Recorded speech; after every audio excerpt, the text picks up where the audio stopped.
शहर हैदराबाद में 144 सेक्शन नाफिज। रियासत तेलंगाना के दारुल हुकूमत शहर हैदराबाद व सिकंदराबाद में सेक्शन 144 नाफिज कर दिया गया।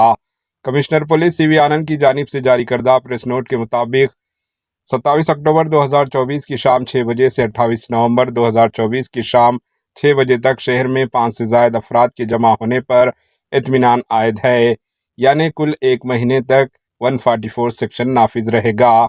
इस तरह इसी दौरान जुलूस, धरना, रैली और जलसे मुनक्किद करने की हैदराबाद और सिकंदराबाद में इजाज़त नहीं रहेगी। पुलिस के मुताबिक भारतीय नागरिक सुरक्षा 2024 कानून के दफ़ा 163 के तहत ये अहकामात जारी किए गए हैं, जिसे साबिक़ा सेक्शन 144 कहा जाता था। इत्मीनानी अहकामात के दौरान सिर्फ इंदिरा पार्क पर धरना और एहतजाज की इजाज़त रहेगी। अहकामात की खिलाफ वर्जी करने वालों के खिलाफ सख्त कार्रवाई का इंतबाह दिया गया है। Bureau report, AHN news. AHN news को लाइक करें, शेयर करें और सब्सक्राइब करना ना भूलें।